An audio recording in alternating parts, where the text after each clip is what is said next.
Hello, welcome to Glittership, episode 68 for March 18th, 2019. This is your host, Keffy, and I'm super excited to share this story with you. Today we have a Glittership original, These Are the Attributes by Which You Shall Know God, by Rose Lemberg, and a poem, Female Figure of the Early Spedos Type, 1884-2, by Sonya Taaffe.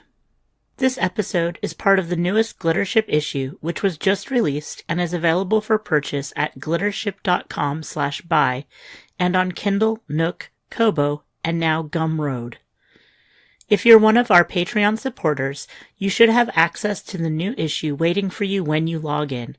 For everyone else, it's $2.99.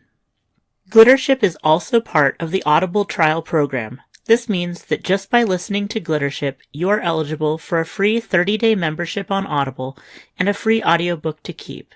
Today's book recommendation is The Book of the Unnamed Midwife by Meg Ellison. In a world ripped apart by a plague that prevents babies from being carried to term and kills the mothers, an unnamed woman keeps a record of her survival. To download the Book of the Unnamed Midwife for free today, go to www.audibletrial.com/glittership or choose another book if you're in the mood for something else. Sonya Taaffe reads dead languages and tells living stories. Her short fiction and poetry have been collected most recently in Forget the Sleepless Shores, Lethe Press, and previously in Singing Innocence and Experience, Postcards from the Province of Hyphens, Emma's Bichel, and Ghost Signs. She lives with her husband and 2 cats in Somerville, Massachusetts, where she writes about film for Patreon and remains proud of naming a Kuiper Belt object.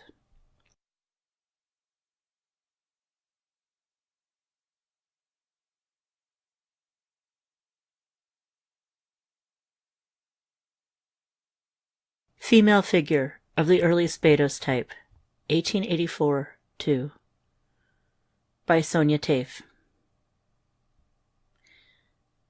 When I said she had a Modigliani face, I meant she was white as a cracked cliff and bare as the brush of a thumb, the day we met on the thyme-hot hills above Naxos, and by the time we parted in Paris, she was drawing half-divorced Russian poets from memory, drinking absinthe like black coffee, with the ghosts of the painted Aegean still ringing her eyes.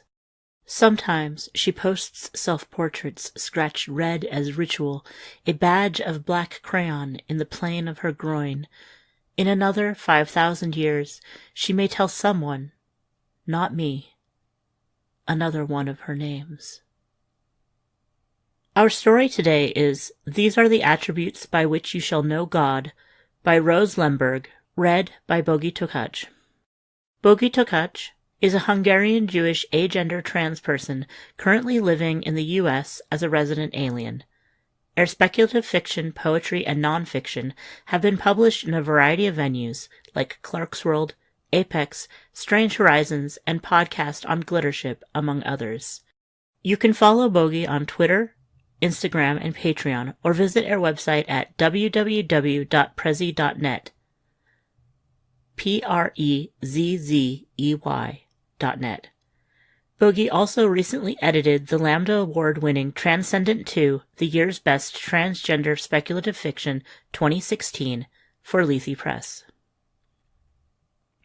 Rose Lemberg is a queer bigender immigrant from Eastern Europe and Israel. Their fiction and poetry have appeared in Strange Horizons, Lightspeed's Queers Destroy Science Fiction, Beneath Ceaseless Skies, Uncanny Magazine, and many other venues. Rose's work has been a finalist for the Nebula, Crawford, and other awards. Their birdverse novella, The Four Profound Weaves, is forthcoming from Tachyon Press. You can find more of their work on their Patreon, patreon.com/Rose Lemberg. These are the attributes by which you shall know God, by Rose Lemberg, read by Bogi Tokac. Father is trying to help me get into NASH. He thinks that seeing a real architect at work will help me with entrance exams. So father paid money to design a house he does not want, just to get me close to Zepechiar. He's a professor at NASH and a human-Ruvan contact. Reason and matter. These are the cornerstones of Spinoza's philosophy that the Ruvans admire so much. Reason and matter, an architect's mind and building materials. These are the attributes through which we can know God. And then, of course, there's particle technology. The house model Zepechiar has made for my family is all sleek glass. It is a space house with transparent outer walls. The endlessness of stars will be just an invisible layer away.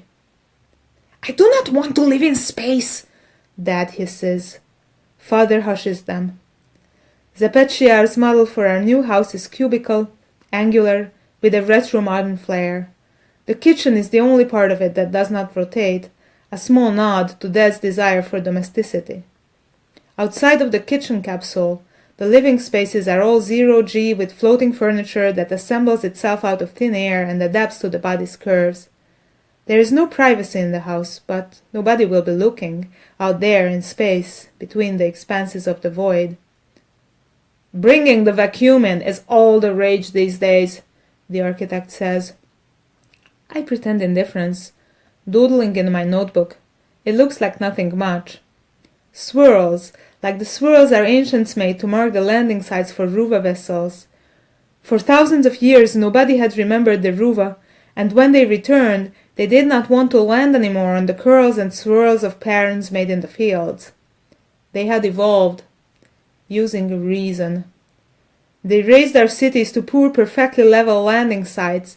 They sucked excess water out of the atmosphere and emptied the oceans, then refilled them again.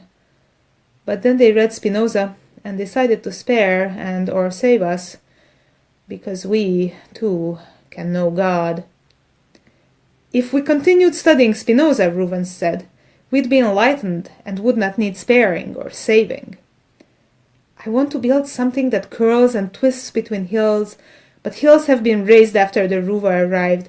Hills are frivolous, an affront of imagination against reason, and it is reason that brought us terraforming particle technology, that allowed us to suck all usable minerals from the imperfections of the earth, the hills, the mountains, the ravines, the trees, leaving only a flatness of the landing sites between the flatness covered by angular geodomes. I learned about hills from the Rebel file. Every kid at school downloads the Rebel file, all around the world too, I guess. I don't know anybody else who actually read it. I do not notice anything until my father and Dad wave a cheerful goodbye and leave me, alone with Zepechiar. He'll help me with entrance exams or something. He pulls up a chair from the air, shapes it into a Ruvan geometry that is perhaps just a shade more frivolous than reason dictates. He says, "Your father lied about the purpose of your visit. What is the reason behind it?" I mumble, "I want to get into NASH." "Show me your architectural drawings," Zepechiar orders. His voice is level. Reason is the architect's best tool. I hesitate. Can I show him? No. I need something safer. So I swipe the notebook, show him a thing I made while he was fussing over Dad's kitchen. A cubical model of black metal and space glass, not unlike Zepechiar's house model for my family. The distinction is in the color contrast, a white stripe of a pipe running like a festive tie over the steel bundle. Zepechiar nods. "Show me what you do not want to show me." There is something in his voice. I raise my hand to make the swiping motion, then stop mid-gesture. "You could have convinced Dad to say yes to that kitchen," I say. "They would have cooked breakfast for eternity, looking out into an infinite space until their heart gave out." "I'm selling my architecture, not my voice," he says, but something in his voice is bitter. Bitterness. Emotion, not reason. He's being unprofessional on purpose, perhaps to lull me into trusting him. "Why did you decide to become an architect?" I ask, to distract. A tame enough question. My father's money bought me an informational interview.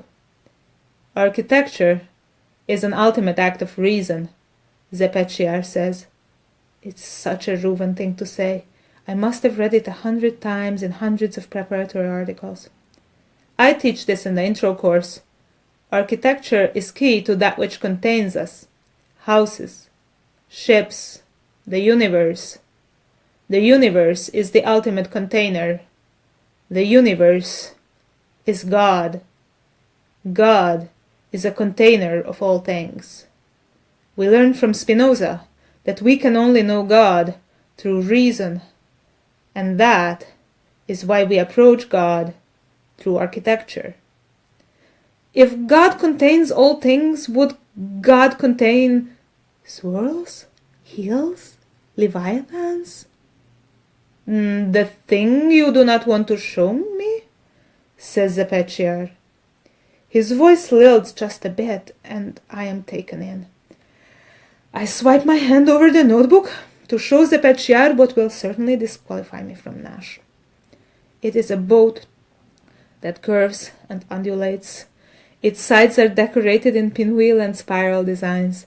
There is not a straight angle anywhere, not a flat surface. I have populated my arc with old-style numbers, the ones with curves. There are 2 5s, 2 6s, a pair of 23s. Zepechiar rubs his forehead. What are the numbers meant to indicate? Pairs of animals? I read that in the rebel file, but I do not know what they are supposed to look like. This is hardly reasonable, says Zepechiar. You know what Spinoza said. The Bible is nothing but fantasy, and imagination is anathema to reason. I am stubborn, and yes, I've read my Spinoza. Scripture is no better than anything else, but God's existence is not denied. I say, you could use reason to replicate the arc in matter. Yes, Zepechiar says. Yes, we can use particle technology to manipulate almost any matter, even sentient matter. His voice hides a threat. I want to know where you learned this. And why did you draw this? God told Noah to build the ark and save the animals. Ruvans just sucked all the water out of the seas, froze some, boiled the rest, and put it back empty of life. The rebel file doesn't always make sense, but this is clear. I wanted to recreate the miracle of the ark, to imagine the glory of God. Zepechiar says, no, it is only through reason that you can reach God. God is infinite, but reason and the material world are the only attributes of God that we can reach. I want to know where you learned this. His voice bends me. The rebel file. Everybody knows about the rebel file. Nobody cares about the rebel file. I can speak of it. Nothing to it. Just say it. Do what he says. Use reason. Straighten every curve. I mumble. Here and there, kids at school, you know. I don't. He squints at me, halfway between respect and scorn. Erase the ark. I breathe in. I have always been stubborn. I do not want to erase the ark. It is a miracle. He breathes in. His hand is on my arm. Miracles are simply things you cannot yet understand, like particle tech and sentient matter. He folds me. I've heard of the advanced geometry one can only learn at NASH, but this is more than that. This is something more. It is nauseating, like I am being doubled and twisted and extended, dimensionally, stretched along multiple axes until my human hills, my curves, my limbs, are flattened into a singular geometric shape, a white pipe that runs around along the lines of the design studio, wrapping around the cubic shape of it like a festive ribbon. I am not human anymore. I am sentient matter altered, like the rest of Earth, by Ruvan human particle technology. I see Zepechiar from above, from below, in multiple angles. I have no eyes, but some abstract form of seeing, a sentience, remains to me. I want to know, Zepechiar says, who altered you? He falls apart into 1,000 shiny cubes, then reassembles himself again, a towering creature of glimmering metal, a Ruvan of flesh behind the capsule of dark steel. I too am altered by him now, 1,000 smaller cubes scattered by his voice, reassembled into the dimensional model of the house in the void. I see Dad and Father standing above my form. Perhaps they never left. They do not seem to care if Zepechiar is human or Ruvan. Zepechiar speaks to Dad. "The perfect kitchen just for you. Look at these retro granite countertops, self-cleaning." He pokes me. "Where did you learn this?" I think back at him, quoting the scripture the best I can. 2 by 2 they ascended the ark, male and female in their pairs, and some female in their pairs, and some male in their pairs, and some had no gender, and some did not care. Some came in triangles, and some came in squares, and some of them came alone. Like the Leviathan. The Leviathan holds all the knowledge the Ruvans discarded for reason's sake, all the swirly landing sites, their own hills, their poetry. The Leviathan is the Ruvans' rebel file. I no longer know my initial shape. I am made of hundreds of shining squares. My parents are here in the room, but they do not know me. They are human, all curves and lilts of flesh, forever suspect. I am Ruvan human now. I am an architectural model, sentient matter transformed by an architect's reason. And architects are the closest thing to God. "Think about all the damage Scripture did," says Zepechiar. "Holy wars, destruction, revision, rewritten over and over by those who came after but made no more sense. Think about what imagination did to this planet and to ours. It is dangerous. It makes you dangerous. But I will make matter out of you." I am a house, floating in space, rotating along all my axes. Inside me, the kitchen is the only thing that is still. I have been human or Ruvan. I do not remember, but I carry 2 humans inside me. They no longer remember me, but they came in a pair. I am their ark. Zepechiar made me, a Ruvan human architect. An architect is the closest thing to God. But so are the buildings architects create. So am I. Slowly, I begin to shift my consciousness along the cubic geometry of my new shape. Slowly, I move the space house away.